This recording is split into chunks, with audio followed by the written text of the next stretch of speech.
What if the suffering you carry, the suffering that silently accompanies you, the suffering no one understands, the suffering that seems to crush your faith, is not an accident nor a punishment, but a divine code you never learned to decipher? Why do we suffer?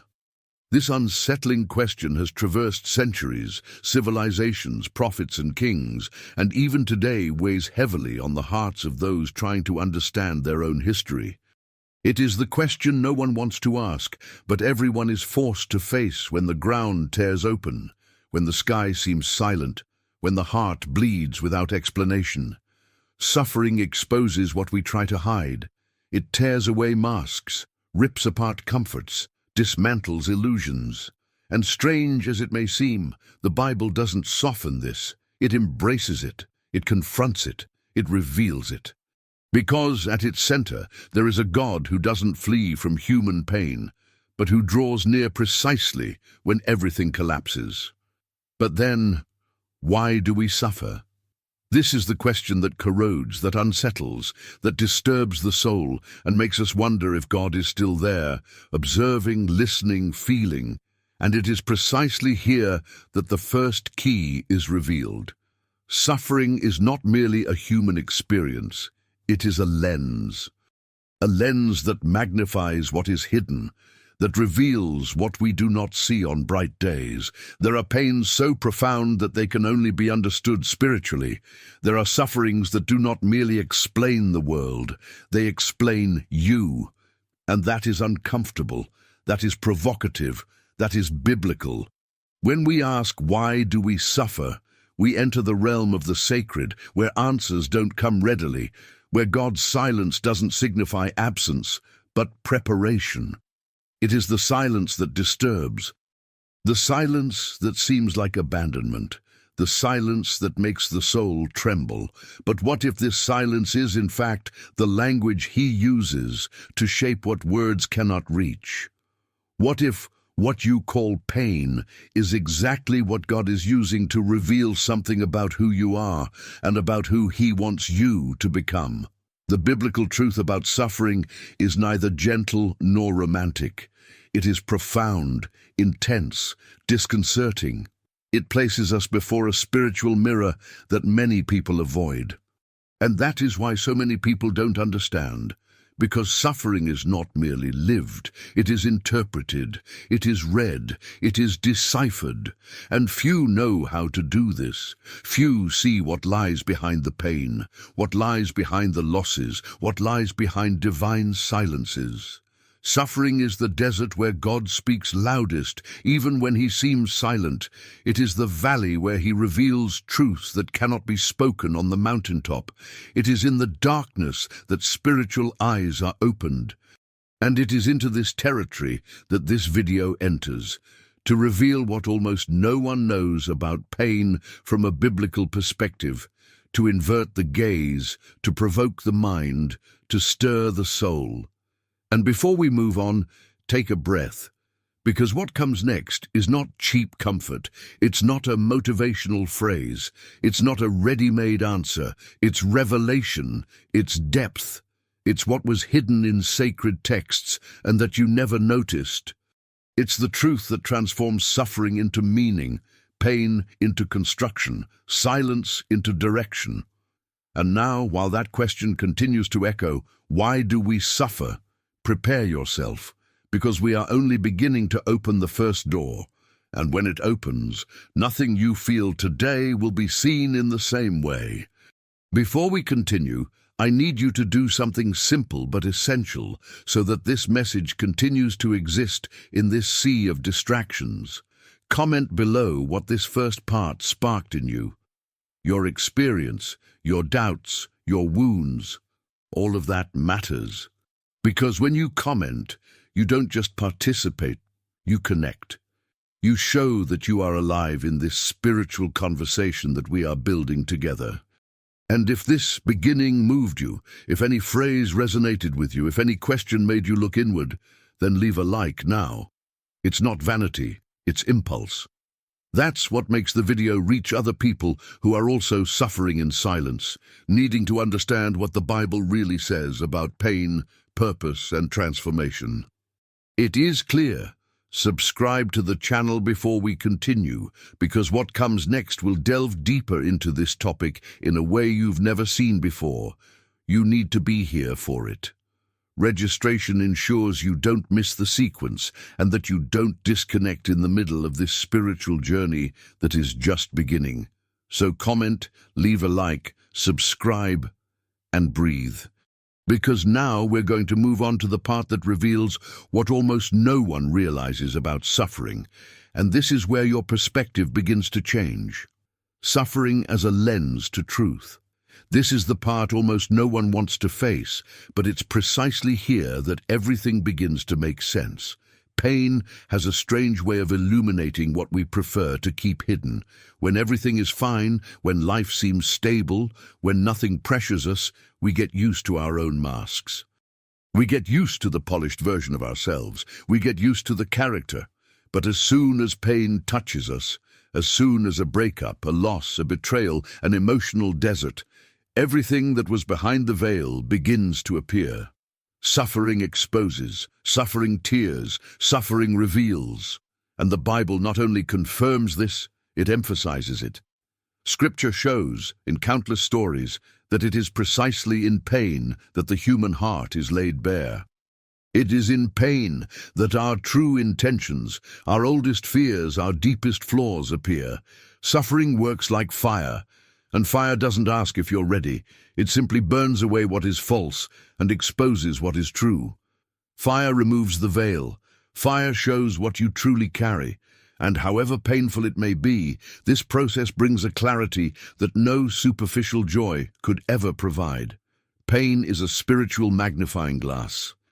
When you suffer, you realize who is truly by your side and who was there only for convenience.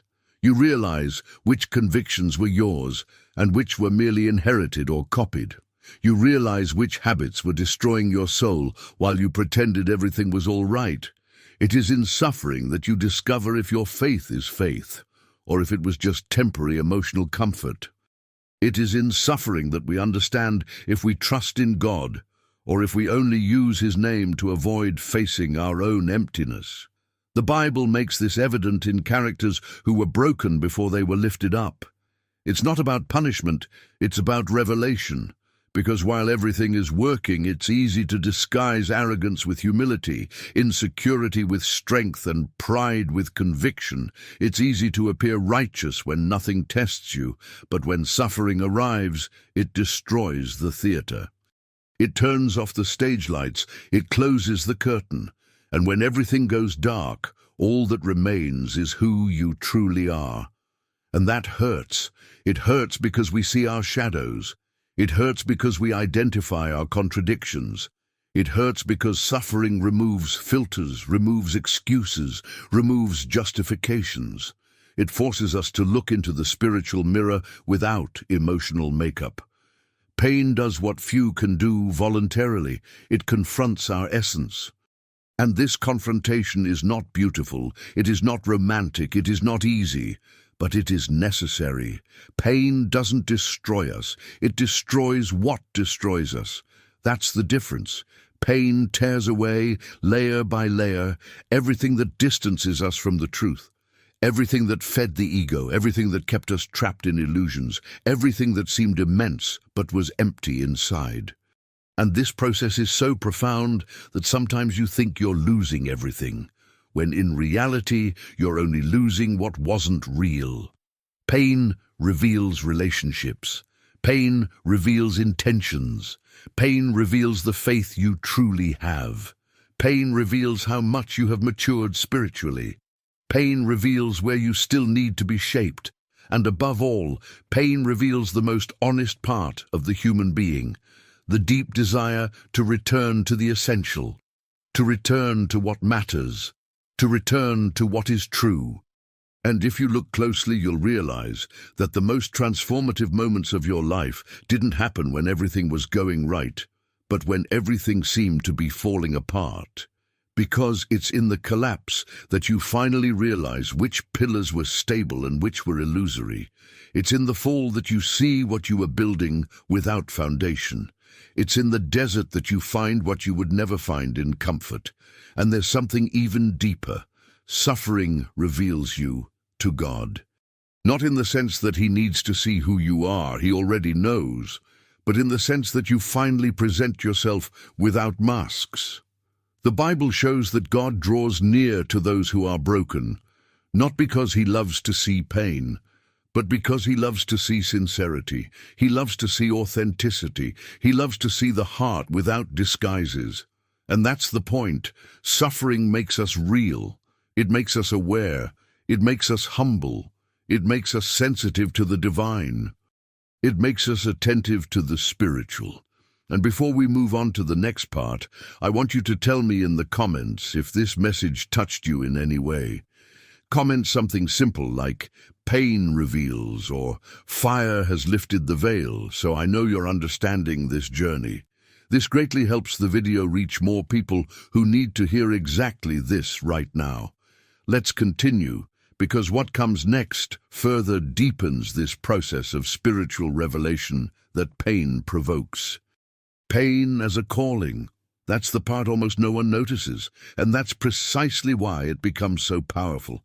Because when we talk about suffering, most people imagine empty silence, abandonment, divine absence, an apparent spiritual vacuum where nothing makes sense. But the truth, that raw, profound and revealing truth, is that there are messages that can only be heard when everything around is torn away. There are words of God that are not spoken in comfort, but in scarcity. There are celestial truths that are only revealed in the desert, and that is frightening, but it also liberates. The paradox is simple and devastating. God whispers in joy, but he shouts in pain. And that shout is not destruction. It's a call. It's direction. It's awakening. Joy lets things pass by. Routine stifles perceptions. Comfort deafens us. But pain amplifies. Pain opens cracks that were closed. Pain leaves the soul exposed, sensitive, permeable. It's as if, in suffering, the heart finally has the right emotional volume to hear what was previously obscured by the noise of life. The desert is the secret room where God speaks most intensely. Nothing distracts. Nothing competes for his attention. Nothing occupies the space that can only belong to him.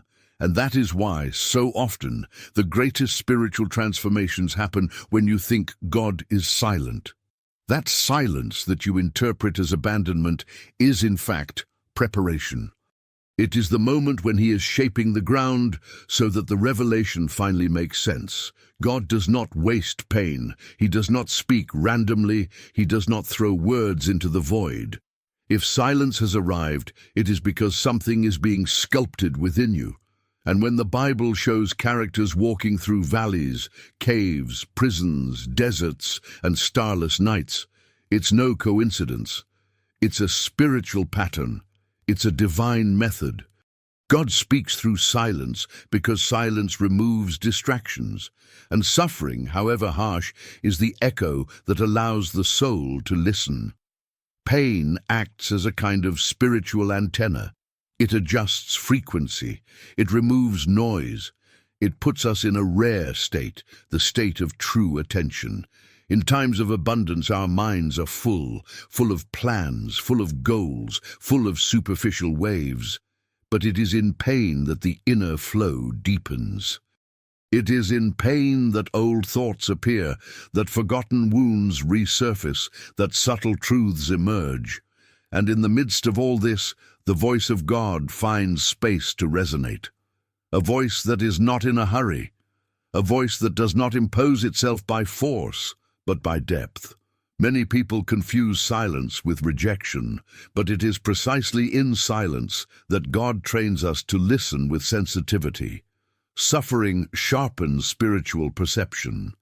It makes us perceive nuances, signs, inner movements that would go unnoticed in the euphoria of good days. And this changes everything, because we begin to understand that pain is not chaos. It is an invitation to look inward, an invitation to reconsider our paths, an invitation to let go of what no longer serves us, an invitation to awaken. And there is something even deeper in this silent calling. Pain brings us closer to who God is. It creates dependence. Not blind dependence, but intimate dependence, the kind that is born when we realize that human strength cannot sustain everything, that intelligence cannot explain everything, that emotional strength cannot solve everything. It is at this point, the point where we perceive our weakness, that we hear divine strength. God works at the end of our strength because that is where we stop resisting, that is where we admit that we have no control, and that is where He reveals Himself most clearly. Pain is a spiritual journey. It doesn't last forever, but it changes those who go through it. And while you cross this valley, dark thoughts may appear, doubts may flare up, and your heart may waver. But none of this means that God is far away. On the contrary, it means that He is preparing the encounter, because the desert was not made to kill you, but to awaken you. It is not punishment, it is direction. It is not the end, it is transition. And here's the most profound part. When God speaks through silence, the message doesn't come as a ready-made phrase. It comes as perception, as clarity, as inner movement, as light that slowly ignites. The revelation is gradual. It grows within you until it becomes impossible to ignore. Pain creates the space, and God fills the space, always. So when you feel your chest crushed, when it seems like nothing is happening, when life turns grey, when God seems distant, remember this. He is not silent, He is working. The pain is the call, the silence is the room, and the revelation is coming. Before we move on to the next part of this understanding, I want you to do something simple. Comment below with a phrase to mark your own journey. It could be, God speaks in silence, pain called me, or even, I heard in the desert. These words are not just engagement, they are a spiritual declaration. They show that you understand the process, that you are walking with me in this reading, and that this message makes sense for your life.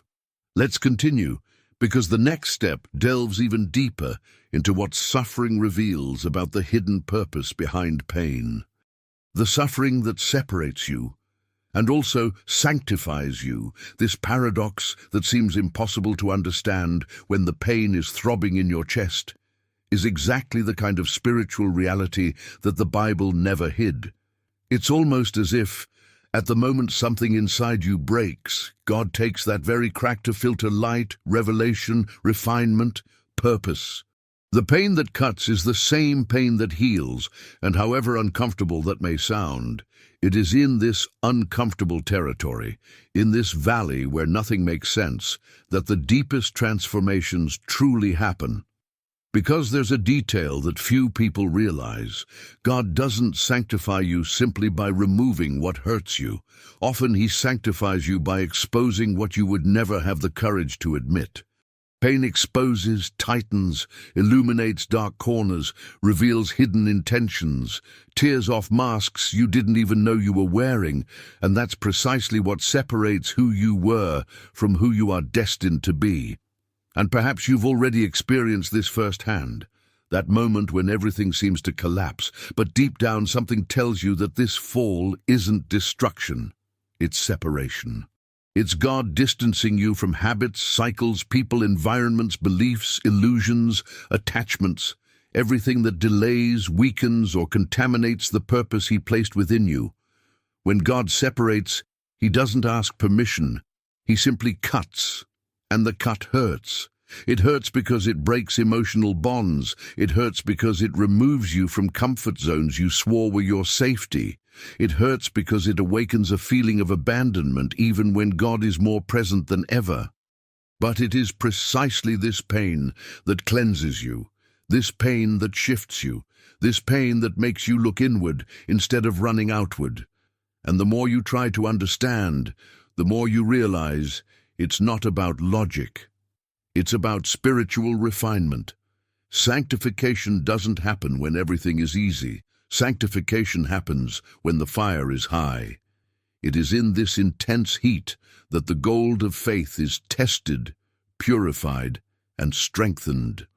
God uses suffering like an emery wheel, scraping away layers, removing excesses, polishing flaws that you yourself wouldn't dare touch. The feelings you call failure, God often calls preparation. The losses you call injustice, God calls liberation. What you insist on recovering, God sometimes knows needs to die, because certain things cannot walk with you to the next season. And He knows this before you realize it. That's why the Bible insists so much on the image of the potter molding the clay, because there is a moment in the process when he squeezes, presses, stretches, sinks his finger in, applies force, completely reshapes, and all of this hurts. But it is necessary, because what he is forming is more resistant than what you were before. And there's another aspect that almost no one talks about. Suffering also sanctifies you because it silences internal and external noise. When pain arrives, it silences voices that confused you. It cuts off distractions. It forces you to look to God, not as a last resort, but as the only truth. Pain separates you from the noise to bring you closer to the essence, and that is sanctification. Because holiness is not just moral purity. Holiness is separation. Holiness is distinction. Holiness is realignment. When God sanctifies you, He pulls you out of a contaminated spiritual system and places you in a completely different one, deeper, more lucid, more conscious. That's why some deserts seem endless. You look to the sky and ask why you're still there, why God hasn't answered yet, why the pain hasn't ceased. And the answer, however harsh, is usually the same, because something is still being worked on within you that can only be shaped in this environment. And no, this doesn't mean God has abandoned you. It means He is doing work so profound, so decisive, so structural, that it cannot be accelerated. The desert is slow because the transformation is necessary. Every feeling of emptiness, every divine silence, every night you try to understand what is happening is part of a spiritual process that surpasses your human vision. Pain opens fissures through which God's wisdom enters. Suffering creates enough vulnerability for your faith to finally abandon theory and become real experience. And the most intense thing is realizing that while you believe you are being destroyed, God is building precisely the version of you that He always saw, but that you hadn't yet discovered. Suffering separates you from your old identity, but sanctifies you for the new. It removes the self that survived by emotional impulses and brings you closer to the self that lives by faith. It distances you from attachments and brings you closer to purpose. It distances you from illusion and brings you closer to spiritual truth. It takes you from the surface and pushes you into the depths. And in this push, there is a divine strategy. Because the depths are not comfortable, but it is where revelation happens. It is where intimacy with God grows. It is where spiritual character is sculpted. It is where you understand that it is not the absence of pain that strengthens you, it is its meaning. Therefore, if you are currently going through something that feels like it's tearing pieces away from you, it's possible that what's being torn away isn't a part of you. It's just old weight, weight that no longer fits, weight that doesn't match your calling, weight that has held you back for years. And this is one of the clearest signs of sanctification, when God removes what you thought was essential, but which was blocking your spiritual evolution. The pain, in this case, is not punishment. It's liberation in the form of rupture. It's cleansing in the form of shock. It's rebirth in the form of loss. And however strange it may seem, this is how God prepares you for what is to come. At the end of this segment, before we delve deeper into the next part of the video, leave a comment below with a word that shows you're committed to this process. It could be refinement, purpose, or I'm continuing. Choose one and comment. This strengthens your journey and also helps the video reach other people who need to hear this too. When God allows but doesn't abandon, there's an almost invisible line separating what you think will destroy you from what God knows will transform you. It's that boundary you only perceive when you're already in the middle of the storm, trying to understand why the pain hits so hard, why certain situations seem to exceed what's bearable, why suffering insists on extending as if it had a life of its own. But there's something mysterious, almost supernatural, that the Bible makes clear from beginning to end. God allows the storm, but never lets it engulf you. He lets darkness surround you, but doesn't let it consume you. He lets you feel the weight, but never allows that weight to break what he himself built within you. And that's frightening, because it seems like a paradox. How can a loving God allow you to go through nights that seem endless? How does he observe tears that you can't even explain? How does he allow this silence that hurts more than any words? The answer, however uncomfortable it may be, is that there is a purpose within suffering that human vision cannot perceive. God sees what you don't see. He sees the precise line where the impact strengthens you but doesn't destroy you. Evil tries to cross that line, but it can't, because there is an invisible hand holding you at the exact limit. Pain arrives, but it doesn't win. Anguish weighs heavily, but it doesn't dominate. The shadow advances, but it doesn't devour. There is a spiritual break that you don't perceive, but that is active all the time. And perhaps you've already felt that limit without realizing it. That moment when you thought you couldn't endure another day, but you did. That instant when everything seemed too dark, but somehow you were still breathing. That point where you swore you were going to collapse, but something inside you kept you standing, even without understanding how. This isn't your own strength. It never was. This is divine support. It's that kind of silent intervention that doesn't appear in visions, doesn't reveal itself in visible miracles, but acts exactly where no one sees, in the spirit. It's the hand of God holding you from the inside, while, on the outside, everything seems to fall apart. It's him saying to suffering, you can touch this far, but you can't go any further. The curious thing is that most people only realize this protection after they've gone through the ordeal.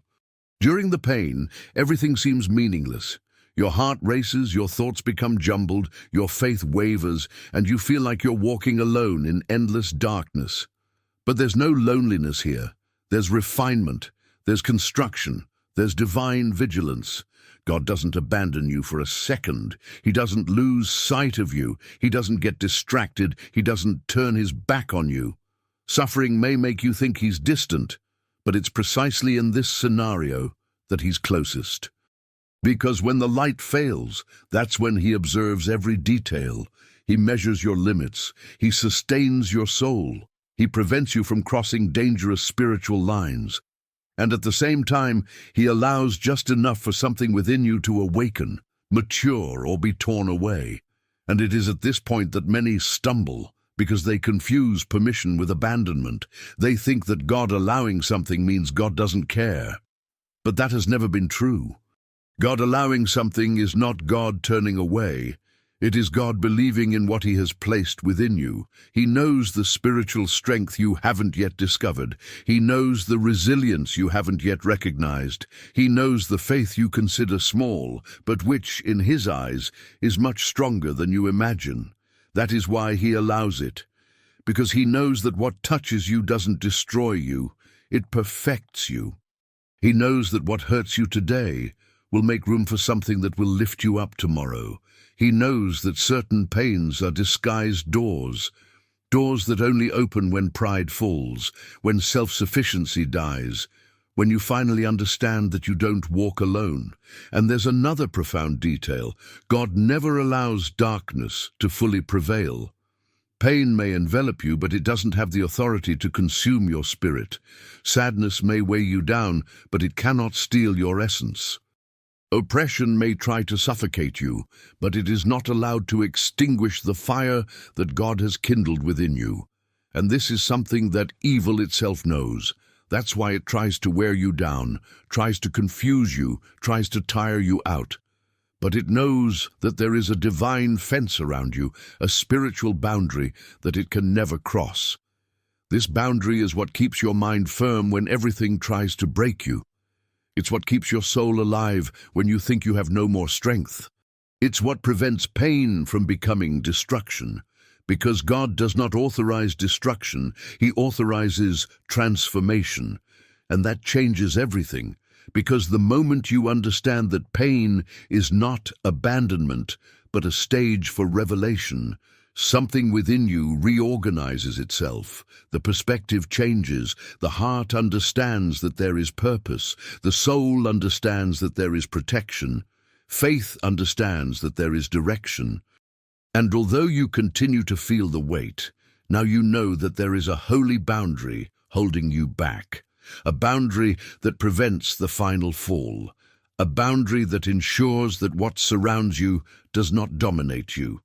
A boundary where God Himself rests His hand and says, I will take care of this. Before we move on to the next part, which will delve even deeper into this spiritual mystery, comment below with a word that proves you understand this process. It could be limit, hidden purpose, or God sustains. Choose one and put it in the comments to strengthen your journey and boost the video to more people who need to hear this. The pain that reveals who you were called to be always arrives in a way no one expects. It doesn't knock on the door, doesn't warn, doesn't ask permission. It simply enters, turns everything upside down, and forces you to look at parts of yourself that were dormant, hidden, or completely neglected. It's as if God uses the wound itself as a mirror, as if the pain were a kind of uncomfortable light, illuminating areas of the soul you would prefer to keep in the shadows. And, however uncomfortable it may be to admit, it is almost always in the valley, and not on the mountain, that true identity begins to be born. The Bible shows this repeatedly. It is not the scenarios of victory that shape the calling. It is the scenarios of oppression, betrayal, loss, injustice, and desert. Joseph didn't discover who he was while wearing colorful robes and enjoying his father's admiration. He discovered his purpose in a dark cistern, being sold into slavery, wronged in Potiphar's house, and forgotten in prison. Job didn't understand the depth of his own faith when he was rich, healthy, and respected. He discovered who he truly was when he lost everything, was wounded in body, criticized by those who should have supported him, and had to face a silent God. David didn't become king when Samuel poured oil on his head. He became a leader when he fled through caves, when he faced the giant alone, when he was rejected by Saul, when he had to fight against his own inner shadows. It was always in the valley. It was always in pain. It was always in the terrain of profound vulnerability that God revealed identity, destiny, purpose, and calling. And this also happens to you, even if it's sometimes hard to see. How many times has suffering seemed to diminish you, but in reality was shaping you? How many times have you thought you were being destroyed, when in fact you were being revealed? Because pain exposes, pain removes masks, pain tears away what doesn't align with your purpose. Pain shows what you are made of. It shows your strength, but also your weaknesses. It shows your potential, but also your broken areas. It shows your faith, but also the parts of your soul that still resist. And it is precisely this process, uncomfortable, intense, and sometimes unfair, that opens space for the birth of who you were called to be. The valley functions as a room for spiritual revelation. Pressure functions as a teacher. Oppression functions as a tool. Because if God called you on the mountain, you would confuse the calling with comfort. But God calls in the valley so that you never forget that the power is His, the purpose is His, the direction is His, and you are merely the vessel He molds. That's why some seasons of your life seem so hard. It's not punishment. It's not divine rejection. It's not proof that you've lost favor. Often it's exactly the opposite. It's proof that God sees something greater in you than you see in yourself. God allows certain valleys because He knows that you will only discover certain strengths when everything around you seems fragile. He allows certain losses because He knows that only in lack do you recognize the true source. He allows certain confrontations because He knows that only in tension do you awaken your true spiritual nature. Pain reveals identity because it forces you to answer internal questions you would spend your life ignoring. Who am I when I lose? Who am I when I am betrayed? Who am I when I pray and silence seems to be the only answer? Who am I when God is shaping me through something I didn't want to face? Who am I when what I planned completely falls apart? These questions are spiritual keys. They open doors that don't open with comfort. It is precisely in the midst of suffering that you begin to understand that identity is not about what you achieve. It's about what you become. Identity is forged in fire, honed under pressure, revealed in silence. And the deeper the valley, the deeper the revelation. And perhaps that's exactly where you are right now. A place where everything seems uncertain, where answers don't come, where doors don't open, where your heart is heavy. A place where you look inside and don't know if you still have enough strength to get through what's ahead. But this valley, this very valley, is where something within you is being born. It's not the end. It's the beginning. It's the point where God takes away everything that distracted you, everything that confused you, everything that made you think small, everything that held you back in the past. He uses suffering to reveal a version of you that was hidden, waiting for the right moment to emerge. A firm, mature, spiritual version, aligned with your purpose. It's as if God were saying, I don't break you in the valley, I present you to yourself. When Joseph was released from prison, he was no longer the dreamy boy, he was the prepared leader. When Job recovered everything, he was no longer the man who merely served. He was the man who truly knew God. When David finally ascended the throne, he was no longer the despised shepherd. He was the warrior molded by adversity. Do you see? The valley never delivered weakness. The valley always delivered identity. Suffering never brought destruction. It brought revelation. Oppression never extinguished purpose. In fact, it accelerated it. That's how God works. He reveals your calling while others think you are being defeated. He builds your destiny while people think you are being crushed. He strengthens your essence precisely in the seasons you most wanted to avoid. And now, as we move on to the next part, I want you to leave something in the comments. Not to fill space, but to mark this moment in your own journey. Choose a word that represents what God is revealing within you. Identity, valley, revelation, purpose, or even, I am being molded. Write it in the comments and let's continue this spiritual journey together. The invisible war behind suffering doesn't reveal itself to ordinary eyes, which is why so many people endure pain without understanding what's truly happening. Suffering, however physical, emotional, or psychological it may seem, almost always has deeper roots, roots that don't begin on earth, but in the spiritual realm. There's a conflict happening above what you see, a clash between darkness and light, between purpose and distraction, between attack and divine permission. And while you feel the impact on your body, your life, your mind, your soul, the spiritual world is in motion, vying for territories within you that you didn't even know you possessed. That's why certain pains seem so disproportionate. That's why certain moments hurt more than they should.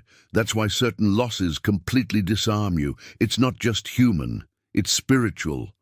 And what's most disconcerting is realizing that often suffering doesn't come as punishment, but as a field of revelation.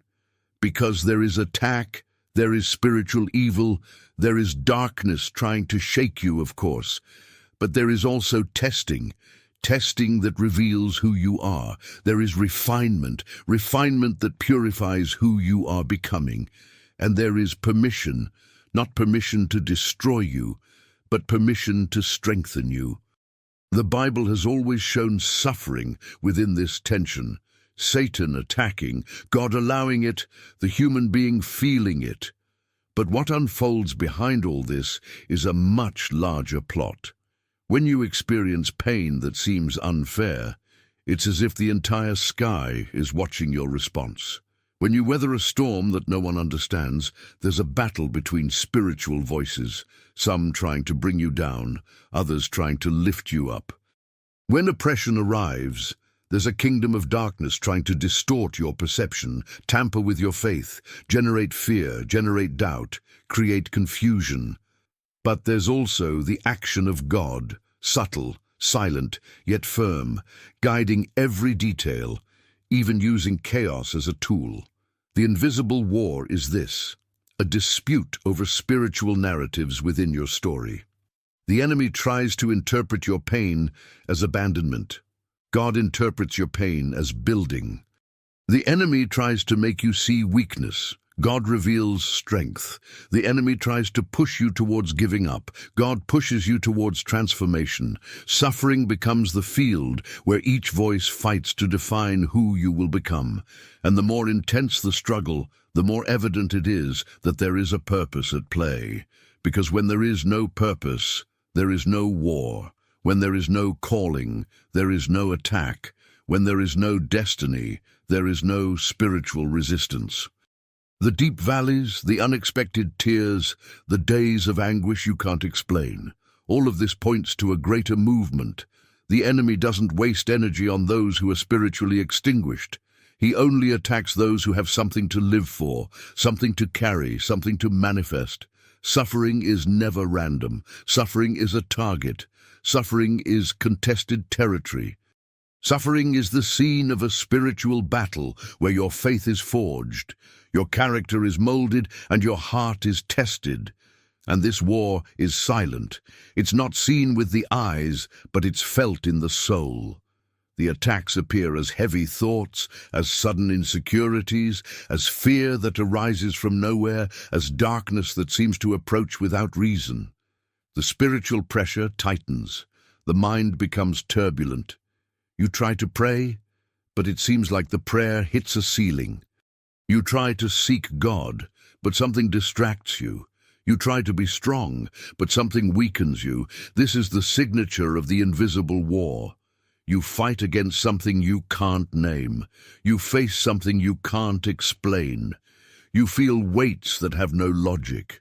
You live internal conflicts that don't align with what's happening externally. It's as if something is bigger, deeper, more strategic. And at the same time, God is there. Not as one who prevents all pain, but as one who rejects the destruction of pain. He sets limits. He delimits how far the darkness can go. He determines how far the attack can reach. He observes every movement of spiritual forces, and nothing happens outside of his knowledge. This divine permission is unsettling because we want God to prevent everything, but he doesn't prevent. He filters, he regulates, he limits, he uses.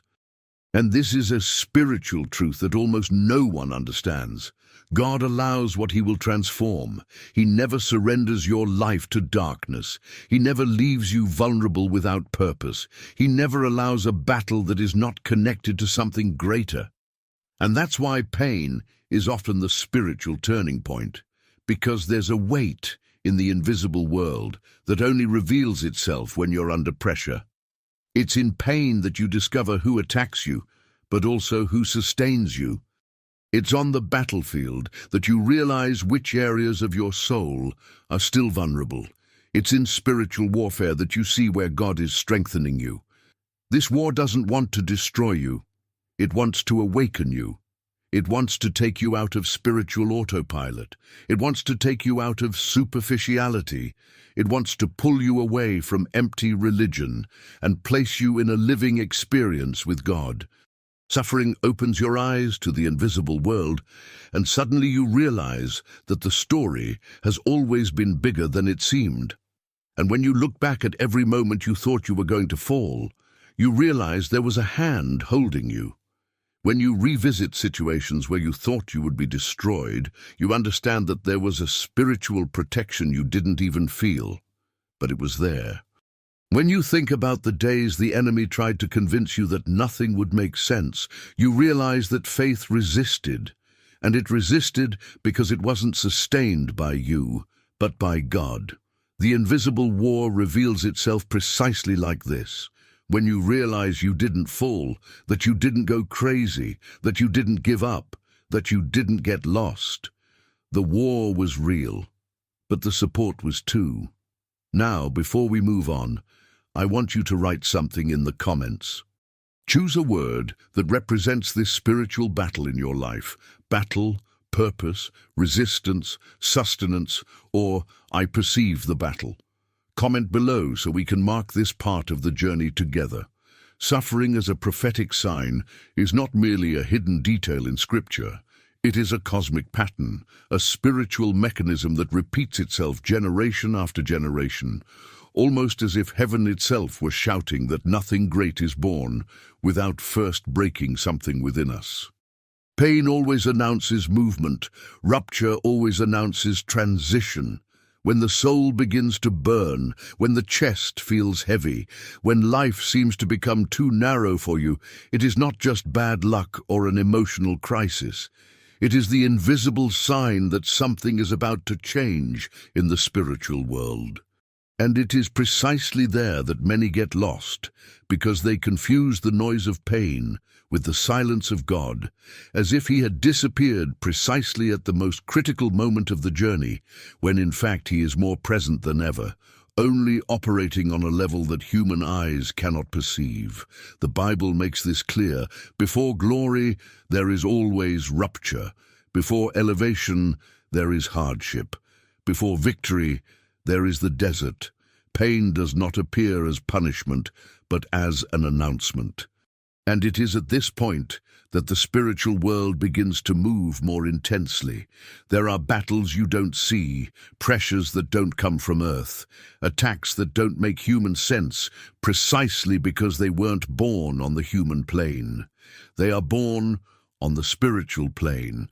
And the pain, this pain that seems so random, so unfair, so overwhelming, is actually a warning that something is being disputed over your life.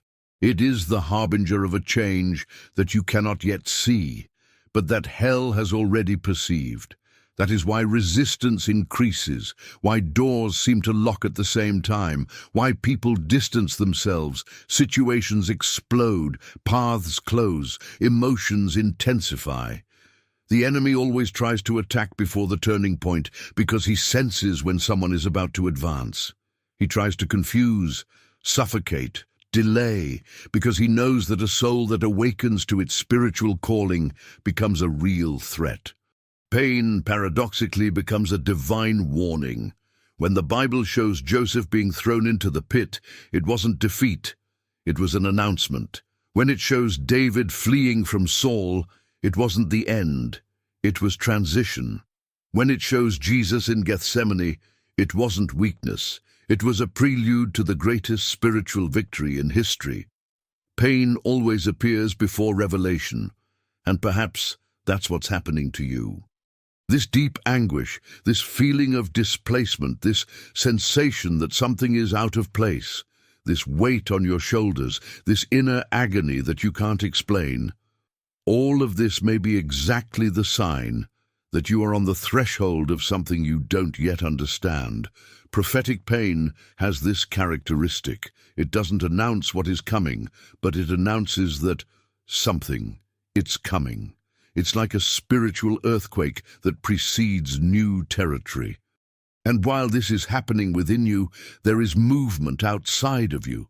Heaven is organizing itself, hell is stirring, the entire spiritual world realigns when God decides to move a child from their place. And when this transition arrives, the body, mind, and spirit feel it. There's no way not to feel it.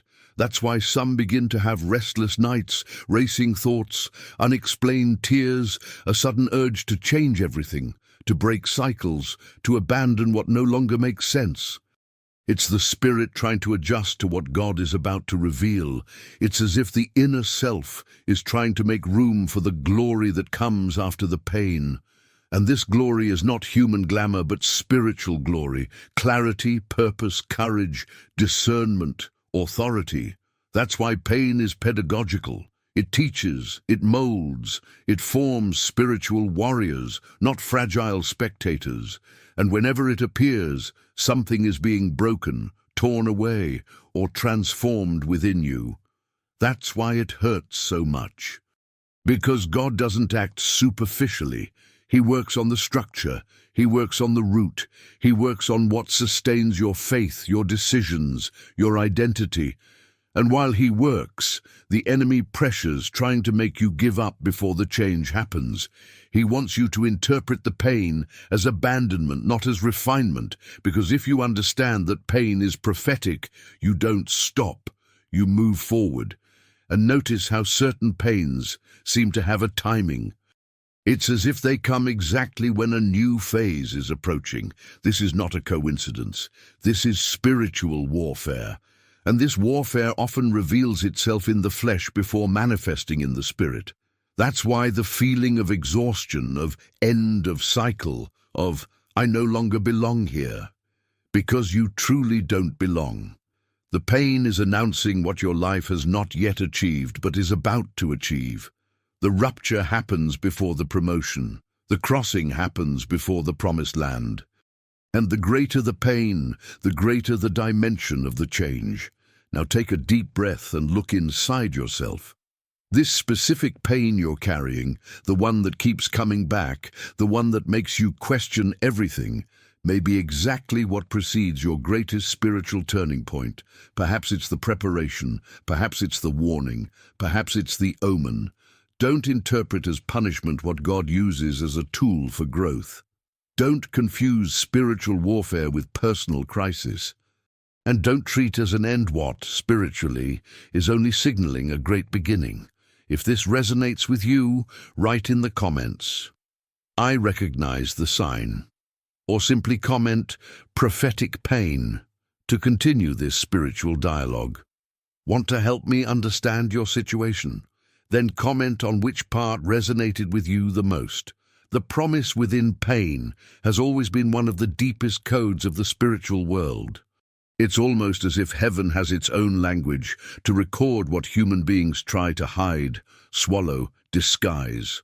The tears that fall in silence, the stifled prayers that no one heard, the pain you hide behind a smile you no longer believe in. None of this goes unnoticed. From a spiritual perspective, each fragment of suffering carries a record, a weight, almost like an invisible coin circulating before God. No tear is wasted. And when you suffer, when your chest tightens, when the ground seems to disappear, it's not just you struggling. It's heaven counting. It's the spiritual realm observing. It's God gathering all your silent effort, like someone gathering seeds for a future that has not yet been born. It's curious how humans always think pain is synonymous with abandonment, when in reality, in the spiritual realm, pain is a sign of investment. You are not being forgotten, you are being noticed. And more than noticed, you are being refined. There is a hidden promise within pain, a promise that doesn't always reveal itself immediately, because pain is not an end. It's a process of construction. Heaven works in silence while the human heart breaks. And this feeling of emptiness, of injustice, of confusion is not punishment. It's a transition. It's the spiritual displacement that precedes profound changes. And those tears you try to control become testimony in the invisible world. The suffering you call defeat, God calls preparation. It is in this silent exchange, in this spiritual currency made of tears, perseverance, renunciation, and resistance, that the kingdom of God works its greatest turning points. Because when the soul is pushed to its limit, that is precisely when it reveals what it truly carries. That is where true faith appears, not in pretty phrases, but in the desperation that compels you to continue even when nothing makes sense. And heaven honors that. It honors every step you took unwillingly. It honors every prayer made with a trembling voice. It honors every night you thought about giving up, but somehow, inexplicably, woke up the next day and tried again. This is the kind of faith that moves the spiritual world. It is the kind of faith that attracts divine attention. And while all this is happening, there is something even deeper: spiritual justice. The physical world may ignore what you have done, may not recognize your effort, your character, your dedication, your silent struggle. But God is not unjust. He does not skimp on what he promises. He does not forget. And the interesting thing is that often the reward does not involve what you expect, but what you need. Because heaven does not work to please you, it works to mold you. And pain, however unbearable it may seem, always leads you to a spiritual territory that you would not have reached by taking the easier path. That is why so many of your spiritual breakthroughs were born in days of brokenness, not joy. Because pain is fertile, pain is spiritually fertile. It opens space within the soul to receive what God has been trying to place there for years. Have you ever noticed that some pains seem to carry a kind of signature, as if they were spiritual surgeries, where God touches exactly the point you try hardest to protect? This happens because the promise within the pain always includes transformation. And true transformation only happens when something inside you breaks. God doesn't work with superficial layers. He works where it hurts, because that's where it needs healing, alignment, and molding. And while he does this, heaven keeps everything safe. It keeps every effort safe. It keeps every early morning. It keeps every sacrifice. It keeps every fall you got up from. And that's why nothing is wasted. This spiritual currency, pain, doesn't impoverish you. It empowers you. It gives you authority. It matures you. It makes you someone who carries depth. Because people who have never suffered speak of God as if speaking of theory. But people who have been through the valley speak of God as if speaking of someone who was there, in the darkness, breathing beside them. Pain transforms your relationship with the divine. And this transformation is precisely the kind of experience that heaven uses to prepare you for greater phases. It's not punishment, it's empowerment. It's not forgetfulness, it's construction. And the greater the pain, the greater the promise it protects. You feel it, even without being able to explain it. That's why there are struggles you don't understand.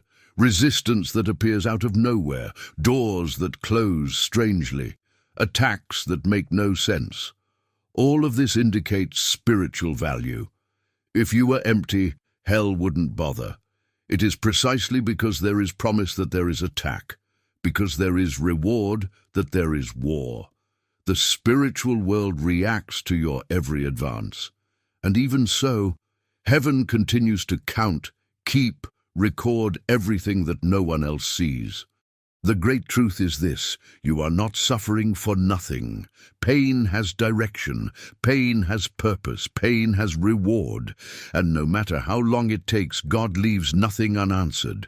In His time, not yours, everything you poured out in suffering is transformed into a spiritual harvest. Heaven does not forget. If this resonated with you, comment "Heaven doesn't forget." Or write "promise within pain" to keep this spiritual dialogue alive. And if any phrase truly touched you, comment it below. I want to see which part touched your spirit. The final turning point always arrives silently, almost disguised within the chaos, as if God were waiting for the exact moment when you were too tired to feign strength and broken enough to finally see what He had been shaping all along. It is at this point, this invisible point between despair and rebirth, that true transformation begins. It's not when the pain goes away. It's when the pain changes meaning. It's when you realize that what seemed like punishment was, in fact, the divine chisel sculpting things within you that would never be born on soft ground. And that's why this moment demands attention. Because the spiritual turning point is never obvious. It never arrives with warning. It never arrives with bright light. It happens when your soul, even scarred, decides to continue. When your faith, even weary, insists on existing. When your spirit, even wounded, refuses to die. It is at this instant that God begins to reveal, not the end of the pain, but its purpose.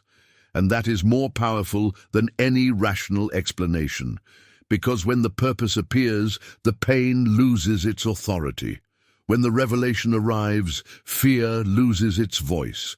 When understanding opens, that which crushed you begins to lift you up.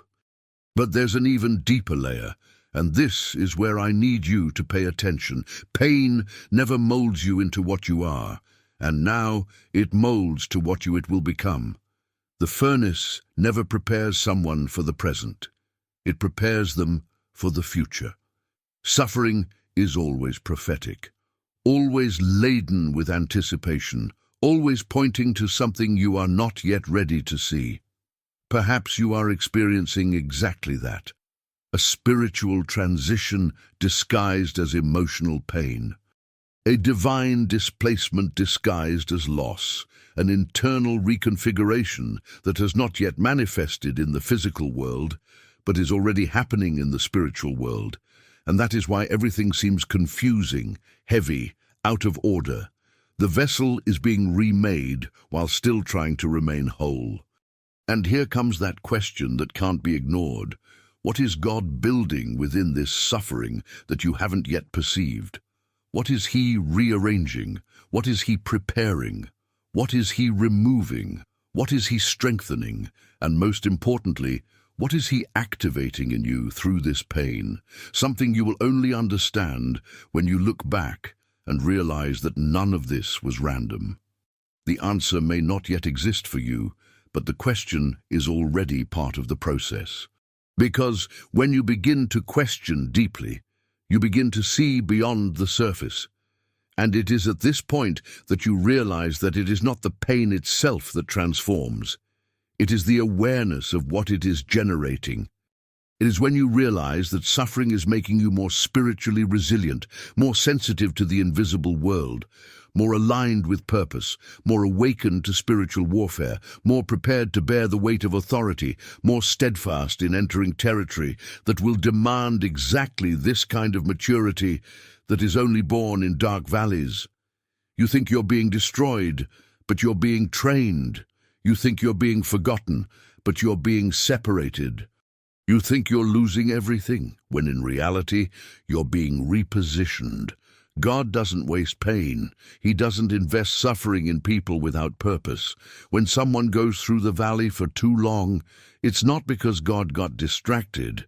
It's because there's something too great being built inside that person to be rushed. Deep pain doesn't produce small results. Spiritual wounds don't produce shallow fruit. The scars you're carrying now are exactly what will legitimize you in the next chapter of your story. And perhaps this is what you haven't yet realized. The pain that knocks you down today is the same pain that will lift you up tomorrow with a strength you didn't even know you possessed. Suffering is shaping convictions. It's shaping spiritual vision. It's shaping character. It's shaping prophetic sensitivity. It's shaping authority over what you will still face. All of this is happening now, even if you don't see it. The spiritual world moves before the physical world manifests. It has always been this way. And this turning point, this inner construction, this invisible process, is precisely what will determine the impact of what God wants to do in you and through you. Therefore, don't look at pain as an end. Look at it as a door. Look at it as an announcement. Look at it as preparation. The question is, are you seeing this, or are you still stuck on the surface of what you are feeling? If you've noticed something being shaped within this pain, comment, "I am being shaped." If any phrase here resonated with you, comment on it. And if this question resonated within you, what is God building within this suffering that I haven't yet perceived? Write that exact phrase in the comments to keep this reflection alive. subscribe, and leave a like. Thank you for watching.